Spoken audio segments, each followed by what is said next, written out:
Antes de se tornar a mulher mais fotografada do mundo, Caroline Bessette era apenas um rosto na multidão de Connecticut. Nascida em uma família de classe média alta, ela cresceu rodeada por uma atmosfera de disciplina e ambição silenciosa. Seus primeiros anos foram marcados por uma busca constante por uma identidade que transcendesse as expectativas locais. Aqueles que a conheceram na juventude descreviam uma presença que comandava a sala sem dizer uma única palavra. Após se formar na Universidade de Boston, Caroline não perdeu tempo em buscar o epicentro da cultura mundial. Nova York esperava com suas luzes frias e promessas de anonimato ou glória absoluta. Seu primeiro grande passo ocorreu nos corredores luxuosos da loja de departamentos Mall of New Hampshire. Foi ali que seu talento para o estilo chamou a atenção de executivos da Calvin Klein. Caroline não era apenas uma vendedora, ela era a personificação da estética que a marca desejava projetar.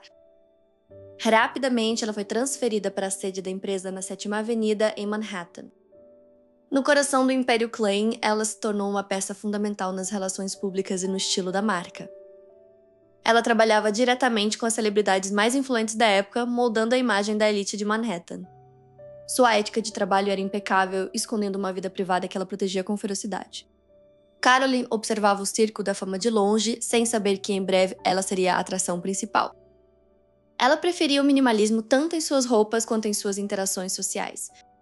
O mundo da moda estava fascinado por aquela mulher que parecia ignorar as tendências enquanto as criava. Cada detalhe de sua aparência era calculado para transmitir uma elegância despretensiosa e inacessível. Como diretora de marketing, ela navegava pelas festas mais exclusivas de Nova York com uma facilidade invejável. No entanto, havia um vazio que o sucesso profissional não conseguia preencher. A pressão de manter uma imagem perfeita começava a cobrar seu preço nos bastidores. Ela sentia falta da simplicidade de sua vida em Greenwich, longe das expectativas de Manhattan. Caroline decidiu que sua vida precisava de um novo propósito, algo que fosse além das passarelas. Mal sabia ela que o destino estava prestes a colocá-la na rota de colisão com a realeza americana. Em uma tarde comum de 1992, seus caminhos se cruzaram pela primeira vez em uma loja da Calvin Klein. Ele era John F. Kennedy Jr., o homem que o mundo inteiro chamava de Príncipe de Camelot. A conexão entre os dois foi instantânea, uma atração que desafiava a lógica de seus mundos opostos. Caroline hesitou, ciente de que entrar para a família Kennedy significava o fim de sua privacidade. Ela tentou manter o relacionamento em segredo, longe dos olhos curiosos da imprensa. Mas em Nova York, segredos entre ícones raramente permanecem ocultos por muito tempo. O romance floresceu sob a sombra de uma dinastia marcada por triunfos e tragédias inimagináveis. Caroline se viu dividida entre sua carreira em ascensão e o homem que ela estava começando a amar. John via nela uma fuga da superficialidade que muitas vezes o cercava. Ele estava decidido a conquistá-la, ignorando os avisos de seus conselheiros sobre a discrição dela. A mídia começou a cercar o apartamento de Caroline em Tribeca, transformando sua casa em uma fortaleza. Seus colegas na Calvin Klein notaram uma mudança, a mulher, antes confiante agora, parecia estar sempre em alerta. A transição de profissional bem-sucedida para a namorada de Kennedy foi brutal e desumanizante. Ela tentou usar sua experiência em relações públicas para controlar a narrativa, mas a fera era grande demais. Cada passo de Caroline agora era analisado, cada escolha de roupa criticada ou imitada por milhões. O anonimato que ela tanto prezava havia desaparecido para sempre, substituído por uma luz ofuscante. No entanto, o verdadeiro teste ainda estava por vir, escondido nas sombras da história dos Kennedy. Ela recebeu um telefonema que mudaria sua vida, uma proposta que ela não poderia recusar. Enquanto ela se preparava para o próximo capítulo, um pressentimento estranho pairava no ar de Manhattan. O que Caroline não sabia era que o homem que ela amava carregava um fardo que nenhum amor poderia aliviar. A porta para o mundo dos Kennedy estava aberta, mas o que havia do outro lado era um labirinto sem saída.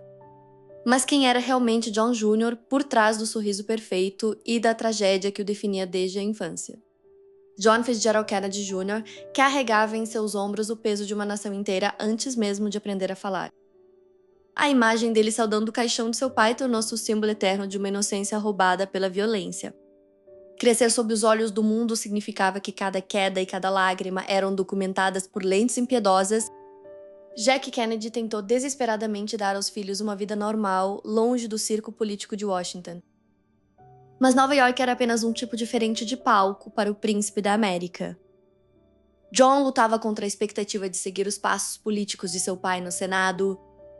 Ele falhou no exame da Ordem de Advogados 2 vezes, tornando-se alvo de piadas nos tabloides nova-iorquinos. Sua rebeldia se manifestava em pequenas coisas, como andar de bicicleta pelas ruas perigosas de Manhattan sem segurança. Ele buscava uma identidade que não estivesse ligada a um busto de bronze ou a um feriado nacional. A morte de sua mãe, Jack, em 1994, removeu o último escudo que protegia da total exposição pública. Foi então que ele decidiu lançar a revista George, fundindo política e entretenimento de uma forma inédita. O sucesso da revista era sua chance de provar que era mais do que apenas um rosto bonito com um sobrenome famoso. Apesar do glamour, John frequentemente parecia deslocado nas festas da alta sociedade que era obrigado a frequentar. Ele era conhecido por sua gentileza genuína com estranhos, algo raro para alguém de seu status. No fundo, John procurava alguém que o visse como um homem e não como um monumento nacional. Sua vida amorosa era um banquete constante para a imprensa, que analisava cada namorada com rigor. Ele sentia que o tempo estava passando e a pressão para construir sua própria família aumentava. John acreditava que poderia encontrar um equilíbrio entre o dever público e a felicidade privada. No entanto, a maldição dos Kennedy parecia sempre sussurrar em seus ouvidos em momentos de silêncio.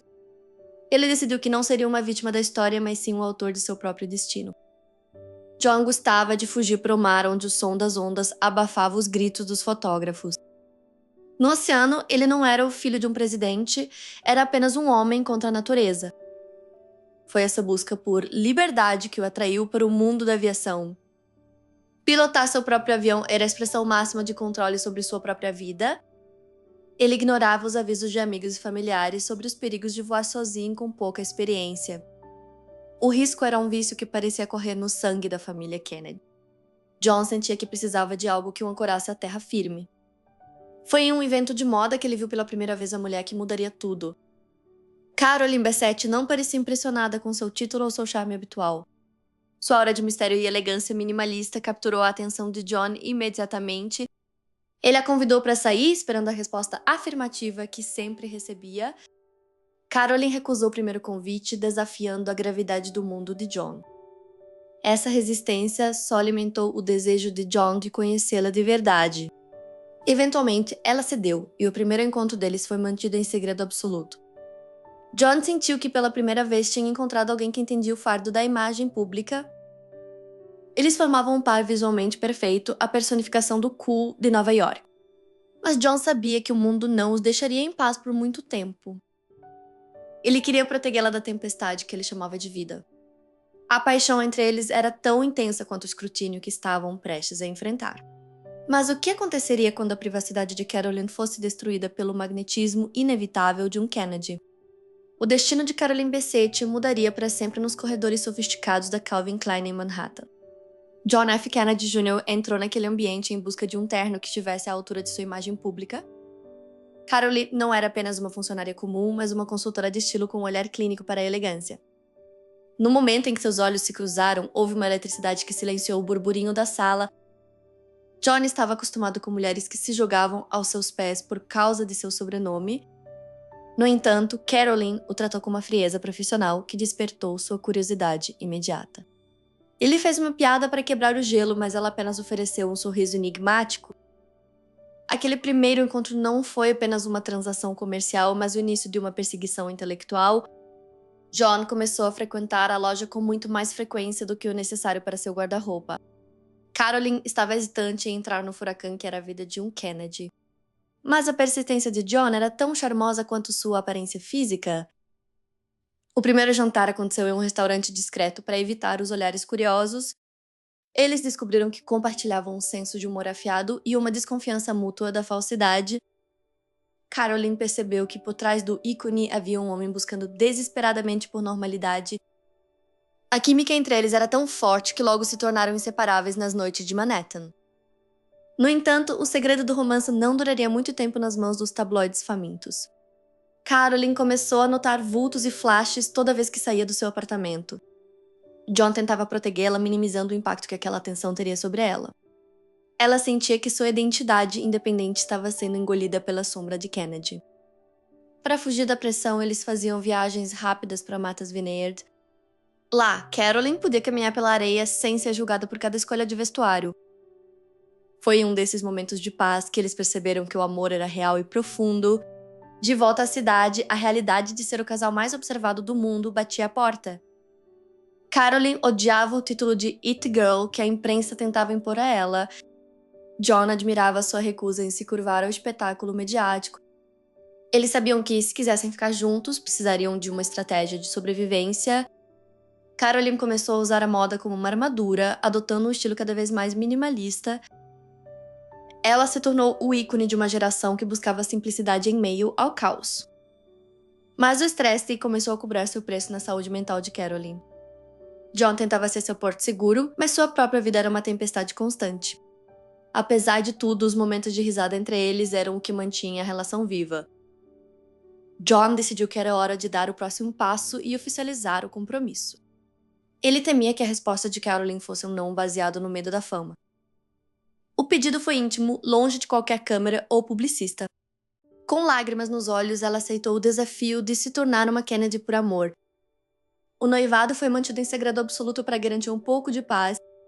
Eles sabiam que o casamento precisaria ser uma operação militar para evitar o circo da mídia.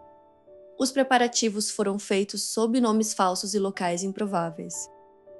Carolyn sentia que estava prestes a pular de um precipício sem volta. O plano para o casamento secreto estava pronto, mas uma sombra de dúvida ainda pairava sobre a liberdade que Carolyn estava prestes a perder. O silêncio da ilha de Cumberland era o único refúgio que eles ainda possuíam. Carolyn segurava seu vestido de seda contra o corpo enquanto caminhava pela areia. A capela de madeira rústica parecia um cenário de um tempo esquecido pela civilização. John olhou para ela com a certeza de que aquele era o momento mais puro de sua vida. Não havia fotógrafos nem celebridades, apenas a promessa silenciosa entre dois amantes. O padre proferiu as palavras que os uniriam sob o nome mais pesado da América. Ao trocarem as alianças, um suspiro de alívio ecoou pelas paredes de madeira. O primeiro beijo como marido e mulher foi selado pelo isolamento absoluto da ilha. Eles saíram da igreja de mãos dadas, acreditando que o segredo duraria para sempre. Mas a realidade de Nova York aguardava como uma fera faminta. O retorno ao apartamento entre Becca foi o fim da paz. Assim que a porta do carro se abriu, o caos explodiu em flashes brancos. Carolyn foi atingida pela luz ofuscante de dezenas de câmeras profissionais. John tentou abrir caminho através da multidão de fotógrafos agressivos. Cada passo em direção à entrada parecia uma batalha por sua própria dignidade. A partir daquele dia, Carolyn deixou de ser uma executiva para se tornar uma presa. O apartamento em Moore Street tornou-se uma fortaleza sitiada. Ela passava horas observando as lentes telescópicas apontadas para sua janela. John, acostumado com a fama, não conseguia entender o pavor profundo de sua esposa. Carolyn sentia que sua identidade estava sendo devorada por um público insaciável. Os tabloides inventavam rivalidades e escândalos a cada edição semanal. Ela tentava manter o minimalismo em seu estilo, mas cada roupa era dissecada com crueldade. A perseguição atingiu um nível doentio quando os paparazzi começaram a insultá-la para obter reações. "Dê um sorriso, Carolyn", gritavam eles enquanto ela tentava apenas chegar ao trabalho. O brilho nos olhos daquela mulher vibrante começou a se apagar sob o peso da lente. John decidiu confrontar a imprensa pedindo privacidade para sua nova família. Suas palavras foram recebidas com cliques de câmeras, não com respeito. O casal começou a discutir sobre como lidar com a intrusão constante. Carolyn sentia-se isolada até mesmo dentro do círculo social dos Kennedy. As mulheres da família Kennedy eram lendárias e ela se sentia uma intrusa. A pressão para ser a próxima Jackie Kennedy era um fardo impossível de carregar. John mergulhava em seu trabalho na revista George, usando a mídia a seu favor. Ele não percebia que para Carolyn a revista era apenas mais uma faceta do monstro que a perseguia. As calçadas de Nova York, antes seu playground fashion, tornaram-se um campo minado. Ela começou a evitar sair de casa durante o dia, vivendo nas sombras do apartamento. A mídia notou sua ausência e começou a especular sobre sua saúde mental e seu casamento. O estresse começou a se manifestar em explosões de raiva pública que os tabloides adoravam. O conto de fadas estava se transformando em um drama psicológico em tempo real. A liberdade que ela tanto temia perder no capítulo anterior já não existia mais. Enquanto o casal tentava se reconciliar, um envelope misterioso deixado na porta ameaçava expor o que restava de sua privacidade. Carolyn observou o envelope misterioso repousando sobre o tapete da entrada com um pressentimento terrível. Suas mãos tremeram levemente ao pegar o papel que prometia destruir o pouco de privacidade que lhes restava. John saiu do escritório e percebeu imediatamente o pavor estampado no rosto de sua esposa. A vida dentro do apartamento em Tribeca estava se tornando uma prisão dourada para os dois. As discussões sobre a exposição constante começaram a ecoar pelas paredes brancas e minimalistas. Do lado de fora, o som constante das lentes de câmeras disparando criava uma trilha sonora de ansiedade. Carolyn sentia que sua identidade estava sendo devorada pela imagem pública de ser apenas a esposa do príncipe. John, acostumado ao caos desde o nascimento, não conseguia entender por que ela não ignorava os insultos. Em uma tarde de domingo, o casal decidiu caminhar pelo Central Park na esperança de um momento normal. A paz durou pouco quando os primeiros fotógrafos surgiram entre os arbustos como predadores. O que começou como uma conversa baixa rapidamente escalou para um confronto físico e verbal diante das lentes. Carolyn gritava por espaço enquanto John tentava desesperadamente acalmá-la sob o flash incessante. As fotos daquela briga rodariam o mundo no dia seguinte, expondo as rachaduras no conto de fadas. Carolyn se trancou no quarto por dias, recusando-se a encarar o julgamento da sociedade nova-iorquina. Foi nesse clima de isolamento que uma notícia vinda de Paris abalou as estruturas do mundo inteiro. A morte trágica da princesa Diana em um túnel parisiense enviou ondas de choque através do casal Kennedy. Carolyn viu na tragédia de Diana o seu próprio futuro sombrio refletido na perseguição dos paparazzi. John ficou em silêncio absoluto, reconhecendo o perigo real que agora cercava as mulheres que ele amava. A partir daquele momento, a paranoia se tornou uma companheira constante dentro do lar dos Kennedy. Carolyn começou a usar disfarces e perucas apenas para conseguir comprar um café sem ser cercada. O brilho nos olhos da mulher que conquistou Calvin Klein estava desaparecendo sob camadas de medo. John tentava focar suas energias na revista George, mas as finanças da publicação estavam em queda livre. Investidores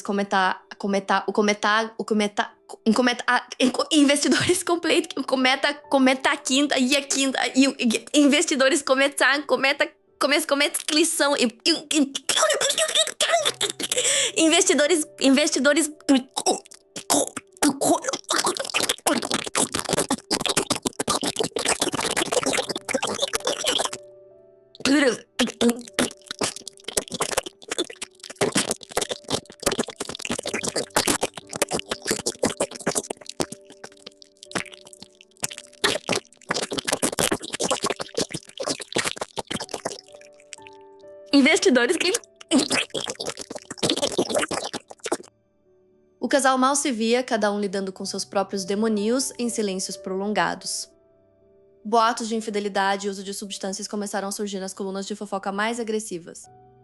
John negava tudo, mas Carolyn sentia que a verdade não importava mais para o público faminto. Em um momento de fúria, ela jogou o anel de noivado contra a parede em um ato de desespero simbólico. O anel brilhou no chão antes de rolar para debaixo de um móvel pesado esquecido.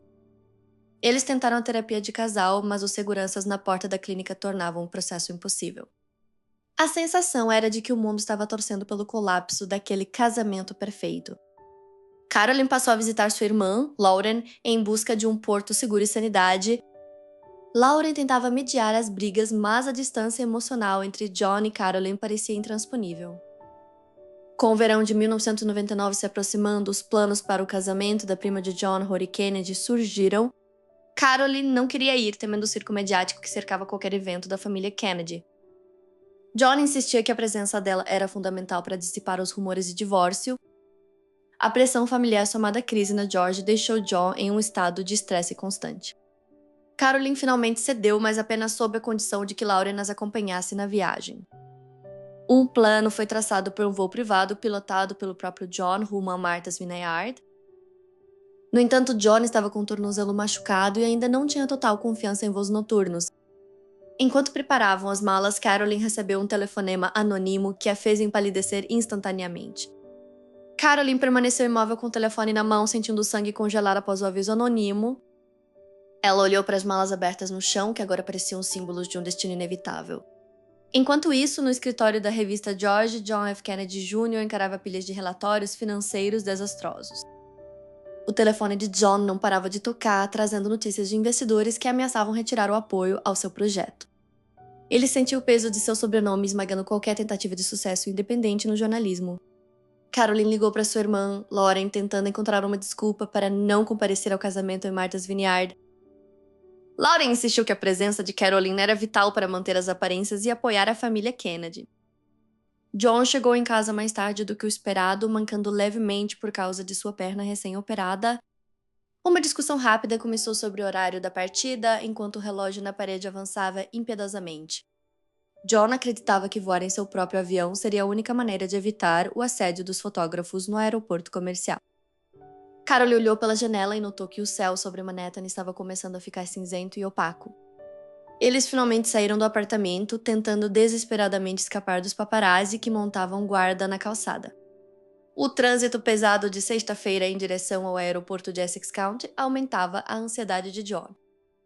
Caroline permanecia no banco do passageiro em um silêncio absoluto, observando as luzes da cidade desaparecerem. No aeroporto, o piloto instrutor de John perguntou se ele realmente queria voar sem assistência naquela noite. Com a confiança típica de um Kennedy, John recusou a oferta, acreditando que sua experiência era suficiente. Lauren Bessette chegou ao aeroporto momentos depois, completando o trio que embarcaria na pequena aeronave. Eles subiram a pequena escada do Piper Saratoga, um avião que John ainda não dominava completamente sob condições adversas. John sentou-se na cabine e começou a realizar o checklist de pré-voo, tentando ignorar a dor em seu tornozelo. Caroline se acomodou no banco de trás, sentindo o ar-condicionado gelado da cabine contra sua pele. O motor do avião rugiu, quebrando o silêncio mortal que envolvia a pista de decolagem. Às 20h48, o Piper Saratoga começou a ganhar velocidade sobre o asfalto úmido. O nariz do avião se ergueu e o trio deixou para trás a segurança do solo firme. Abaixo deles, as luzes de Nova Jersey começaram a sumir sob uma camada espessa de névoa marítima. John percebeu rapidamente que o horizonte visual estava desaparecendo completamente no meio do nevoeiro. Ele tentou se concentrar nos instrumentos, mas a fadiga do dia exaustivo começou a cobrar seu preço. Caroline sentiu uma leve inclinação na aeronave e olhou para Lauren, buscando algum conforto silencioso. O rádio da aeronave permanecia em silêncio, pois John não havia solicitado acompanhamento dos controladores de voo. A revista George agora parecia um problema de outra vida enquanto eles sobrevoavam o Atlântico gelado. Uma luz de advertência no painel começou a piscar intermitentemente, indicando uma falha menor, mas perturbadora. John ajustou os controles bruscamente, lutando contra a sensação de que o avião estava subindo quando na verdade estava perdendo altitude. Caroline fechou os olhos e começou a sussurrar uma prece, sentindo o estômago revirar com a turbulência. O céu sobre o oceano estava tão escuro que era impossível distinguir onde a água terminava e as nuvens começavam. John tentou encontrar as luzes costeiras de Martha's Vineyard, mas a visibilidade era quase nula. De repente, o altímetro começou a girar rapidamente, sinalizando uma descida não planejada em direção às ondas.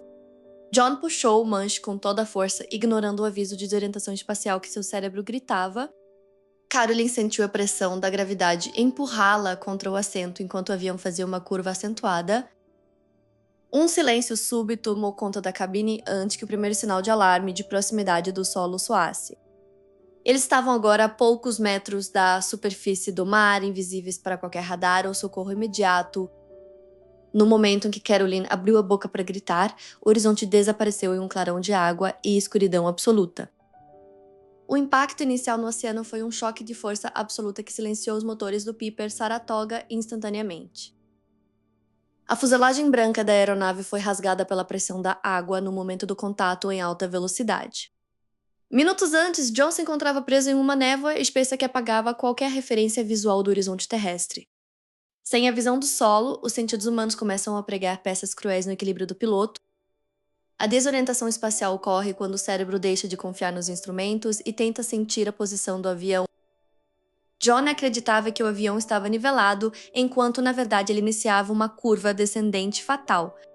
Este fenômeno é conhecido pelos pilotos como o espiral do cemitério, onde o declínio se torna irreversível. Caroline e sua irmã Lauren estavam sentadas na parte traseira, observando a agitação crescente na cabine de comando.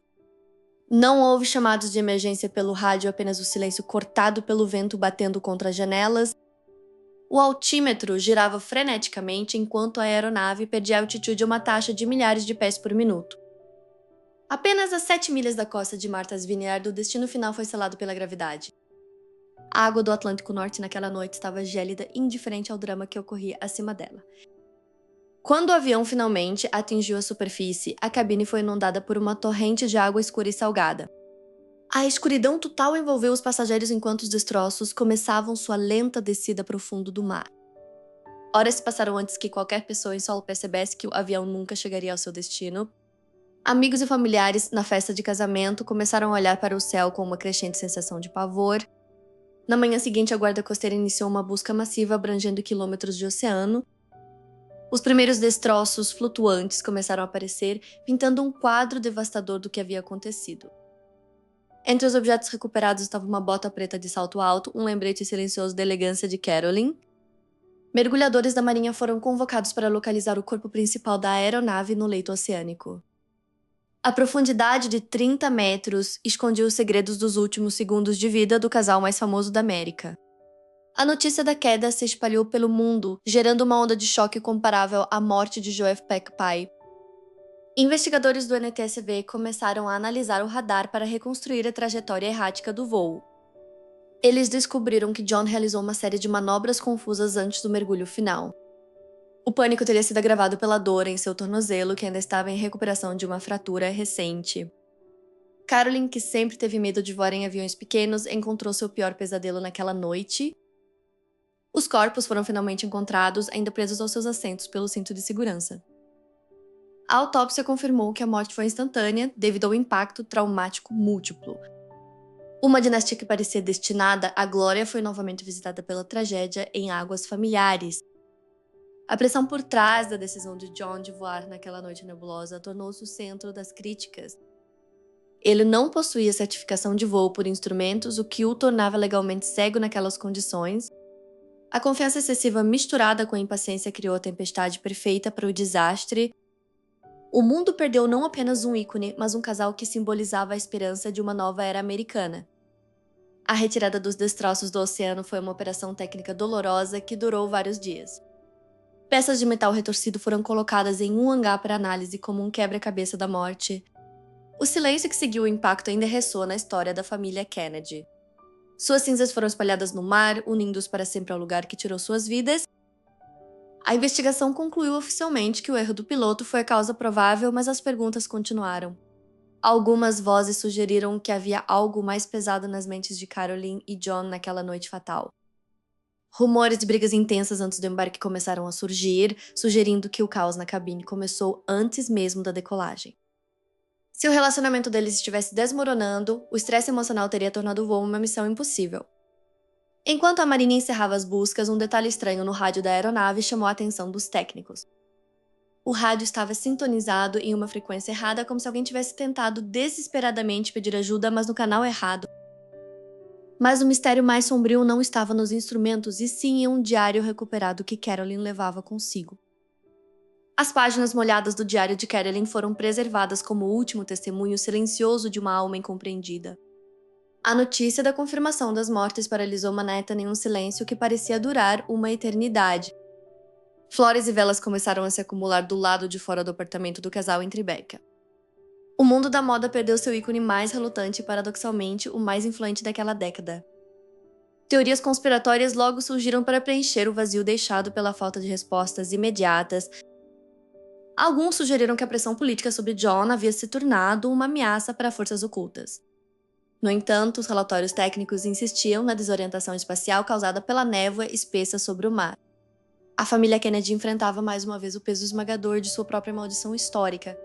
Carolyn e John foram sepultados no mar, retornando para as águas que os levaram para sempre.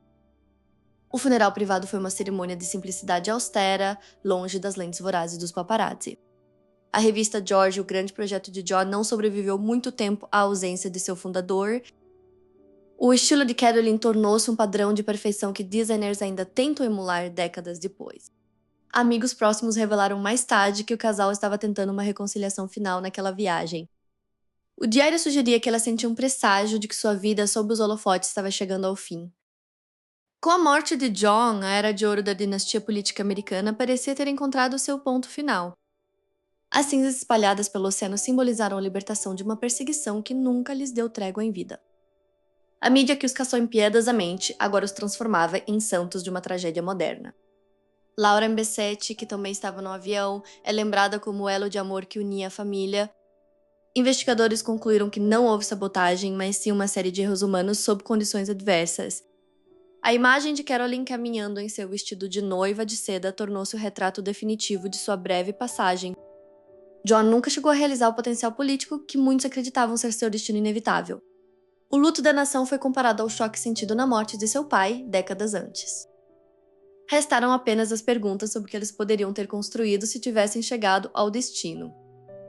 Carolyn finalmente encontrou a privacidade que tanto buscou no silêncio profundo das profundezas. A herança emocional deixada por eles continuou a intrigar biógrafos e historiadores da cultura pop.